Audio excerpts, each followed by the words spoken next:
All right, future policymakers out there gearing up for the UPSC. It's a budget season. Hi. And that means it's time for us to take a deep dive into the FY26 union budget. We've got some really interesting analysis from the Hindu to kind of walk us through it. Absolutely. Essential reading this time of year. Whether you are getting ready for prelims or aiming for mains, this is kind of like your cheat sheet. Yeah. For understanding not just like what's in the budget, Right. but what it all means for the Indian economy and for, how you're going to tackle those exam questions. Exactly. This budget's a goldmine for essay topics, potential interview questions. Oh, yeah, for sure. You really got to get your head around it. Okay, so let's break it down, starting with the economic backdrop against which this budget is being presented. Yeah. We know that India is facing some domestic challenges like, slow job growth. Right. And there's also these global headwinds, like all the trade disruptions we keep hearing about. Mm-hmm. So how does this budget try to kind of navigate those choppy waters? Well, what's interesting is that despite those challenges, India's macroeconomic fundamentals are actually pretty solid. Okay. And the budget kind of recognizes this. Yeah. They're projecting a rebound in growth in the latter half of FY25.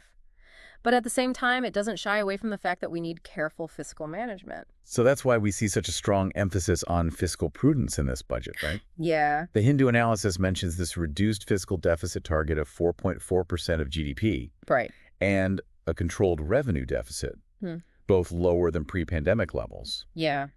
So is this just about saving money, or is there like a deeper strategy at play here? It's definitely strategic. Okay. Remember, a high fiscal deficit can really spook investors, and that can lead to a lower sovereign credit rating. Right. Which basically is like a measure of how trustworthy a country is when it comes to repaying its debts. And a lower rating makes borrowing more expensive, which impacts everything, from infrastructure projects to social programs. Yeah, that makes sense. So by reining in that deficit, the government's kind of signaling its commitment to fiscal responsibility, Right. which can boost investor confidence and improve India's standing in the global market. Makes sense. A stable fiscal environment makes India more attractive for investment. Absolutely. Which is crucial for long-term growth. Yeah.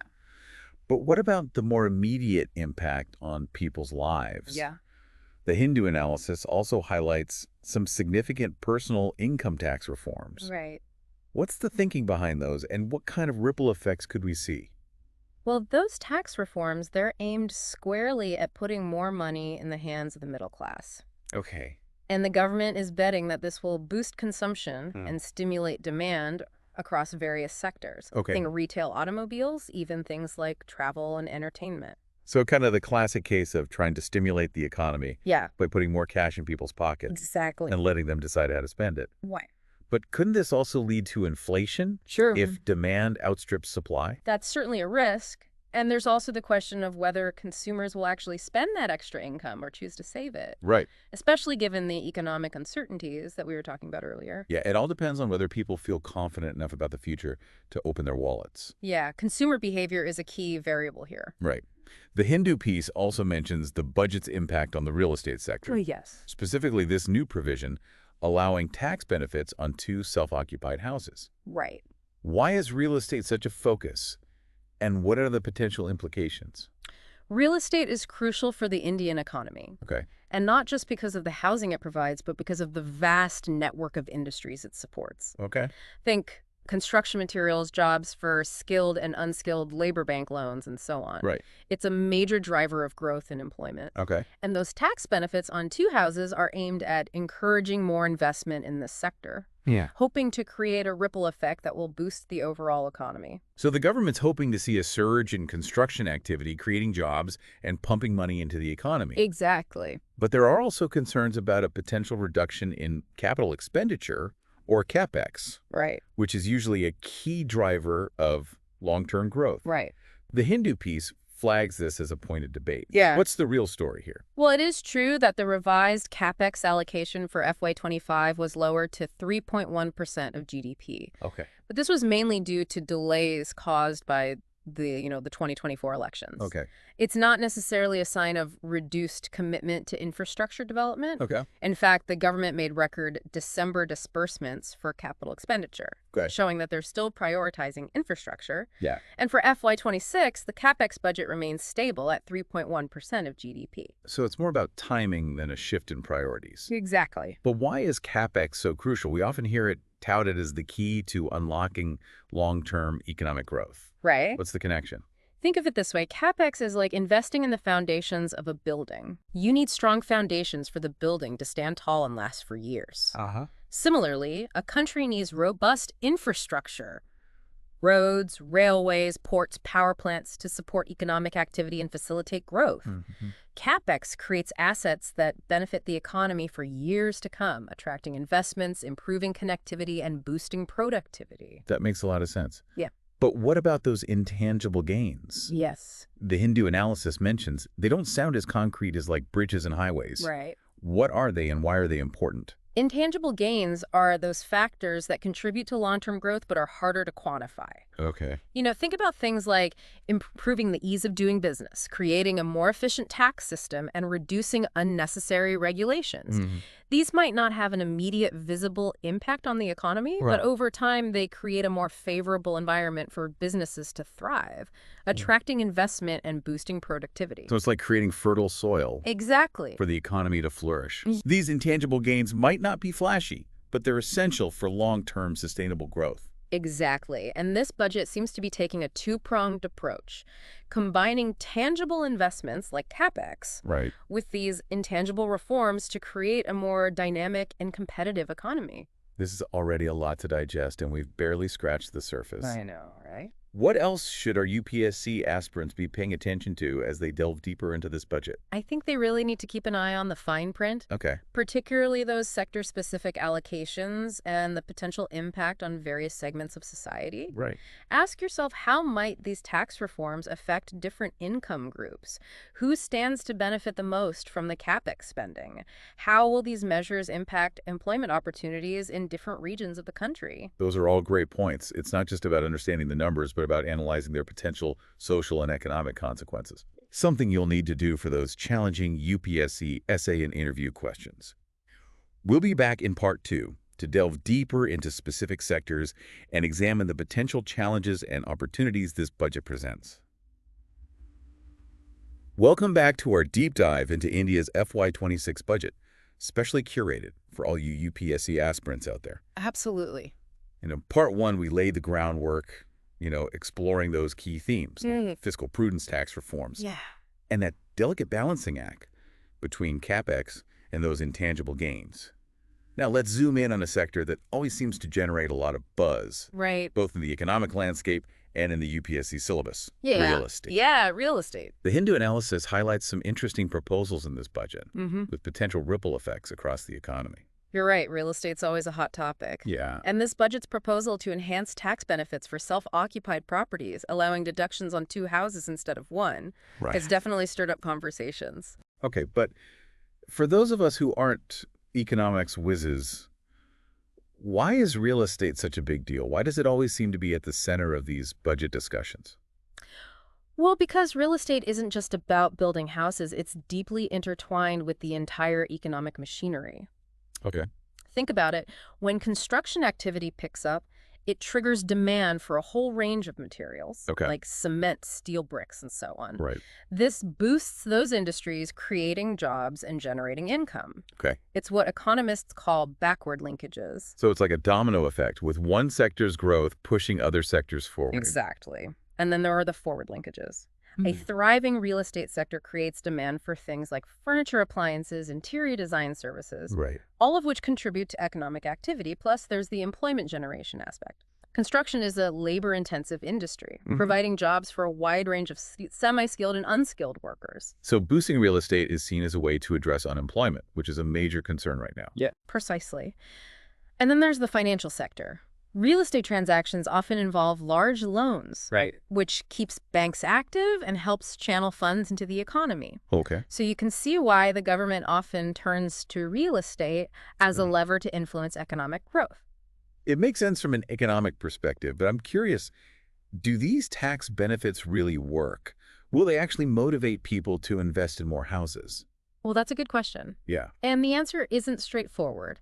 It all comes down to consumer confidence and economic sentiment. Okay. If people feel secure about their jobs and the overall economy, they might be more inclined to take advantage of these tax breaks and invest in property. Uh-huh. But if there's a sense of uncertainty, they might hesitate. So it's a bit of a gamble on the government's part, hoping that these incentives will be enough to overcome any apprehension people might have about investing in such a big ticket item. That's right. And it's worth remembering that real estate is a complex market with significant regional variations. The impact of these tax benefits might not be uniform across the country. Right. Some areas might see a surge in investment, while others might not experience much change. Okay, so a lot of ifs and buts when it comes to real estate. Yeah. But for our UPSC aspirants, the key takeaway here is to think critically. Absolutely. Don't just assume that a policy will have its intended effect. Right. Consider the broader economic context and the potential for unintended consequences. Exactly. Now let's shift gears and dive into another area that the Hindu analysis highlights. Okay. Capital expenditure, or CapEx. Right. As we touched upon earlier, this refers to government spending on infrastructure projects, like roads, bridges, railways, and so on. Right, and this is an area where there was some initial confusion. Yeah. Some analysts saw the revised CapEx allocation for FY25 as a sign that the government was cutting back on infrastructure spending. Right. But a closer look reveals a more nuanced picture, right? That's right. While it's true that the revised CapEx allocation for FY25 was lowered to 3.1% of GDP, this was largely due to delays caused by the 2024 general election. Right. It's not an indication of a reduced commitment to infrastructure development. In fact, the government actually made record disbursements for capital expenditure in December 2024, Okay. showing that they're serious about investing in infrastructure. And for FY26, the CapEx budget remains steady at 3.1% of GDP. Okay, so more of a timing issue than a change in priorities. Exactly. But let's zoom out a bit for our listeners who might not be familiar with the intricacies of CapEx. Why is it considered so crucial for long-term economic growth? Right. What's the logic behind pumping money into these big infrastructure projects? It's about creating assets that provide long-term benefits. Okay. Think of it like this. A well-connected transportation network makes it easier to move goods and people, reducing transportation costs and boosting trade. Oh. Reliable power supply ensures that businesses can operate smoothly and industries can thrive. Right. Modern infrastructure attracts investment, both domestic and foreign, and creates a more conducive environment for economic activity. So it's about laying the foundation for sustained growth, not just addressing immediate needs, but CapEx often involves huge upfront costs and long gestation periods. Right. How can we be sure that these investments will actually pay off in the long run? That's where the concept of the multiplier effect comes in.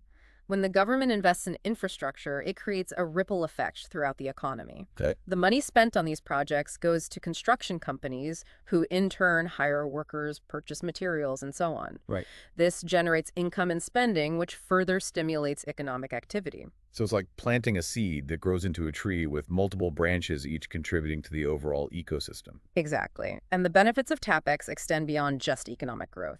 Improved infrastructure also enhances quality of life. Okay. Better roads means safer travel, reliable power supply means less disruption to daily life, and so on. So it's about creating a virtuous cycle. Investing in infrastructure leads to economic growth, which in turn generates resources that can be further invested in infrastructure, leading to even more growth and so on. Precisely. And for our UPSC aspirants, it's crucial to understand not just the economic rationale behind CapEx, but also its social and environmental implications. Right. We need to think about how these projects impact communities, how they affect the environment, and whether they're sustainable in the long run. Absolutely. Now let's move on to another aspect of the budget that the Hindu analysis highlights. Okay. The focus on intangible gains. Right. We touched upon this briefly in part one, but I think it deserves further exploration. Right. These intangible gains, they're a bit more abstract than bridges and highways. Yeah. Remind us what they are and why the government is emphasizing them in this budget. Intangible gains refer to those factors that contribute to long-term economic growth but aren't easily measured or quantified. Think about things like simplifying regulations, reducing bureaucratic hurdles, improving the ease of doing business, enhancing transparency and accountability in governance. All of these create a more conducive environment for businesses to thrive, attract investment, and ultimately boost economic growth. So it's about creating a more efficient and business-friendly ecosystem rather than just focusing on physical infrastructure. Exactly. And this budget includes several measures aimed at promoting these intangible gains. Okay. For example, there are provisions for decriminalizing certain tax offenses, streamlining the process for obtaining permits and licenses, and reducing the number of regulations that businesses have to comply with. So it's about making it easier for businesses to operate, reducing red tape and fostering a more predictable and transparent regulatory environment. Precisely. And these efforts are not just about helping existing businesses, they're also about attracting new investments, both domestic and foreign. Right, because if it's easier to set up and run a business in India, more investors will be attracted to the opportunities here, leading to more job creation, more economic activity, and ultimately more growth. Exactly. And these intangible gains often go hand in hand with tangible investments like CapEx. Yep. For example, a well-developed digital infrastructure, Mm. think high-speed internet connectivity, robust data centers, and so on, Right. can make it much easier for businesses to operate and interact with each other, further boosting the impact of those CapEx investments. So it's about creating a synergistic effect Right. where tangible and intangible investments work together to create a more dynamic and competitive economy. Precisely. Now, for our UPSC aspirants, the key here is to connect the dots. Right. Think about how these intangible gains relate to other aspects of the budget and to the overall economic vision that the government is trying to articulate. Right. Don't just memorize a list of intangible gains. Yeah. Try to understand how they fit into the bigger picture, how they contribute to the government economic strategy, and what their potential implications might be for different sectors and for society as a whole. Absolutely. Now, before we move on to part 3 of our deep dive, let's pause for a moment and consider a crucial question that often comes up in UPSC discussions. Okay. How does this budget address the issue of job creation? That's a great point. We talked about sluggish job growth as one of the key challenges facing the Indian economy right now. Right. But the budget doesn't seem to have any big bang announcements specifically focused on job creation. Right. Is that a cause for concern?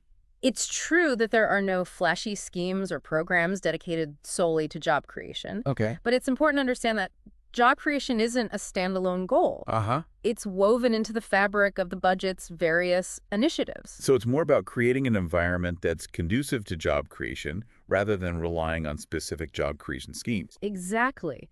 Think about the measures we've discussed so far. Okay. The push to boost consumption, the focus on supporting the real estate sector, the investments in infrastructure, the efforts to promote domestic manufacturing and exports. Right. All of these are ultimately aimed at generating economic activity that will translate into more jobs. It's a more holistic approach, recognizing that jobs are created when businesses thrive, when investments flow in, and when the overall economy is on a growth trajectory. Precisely.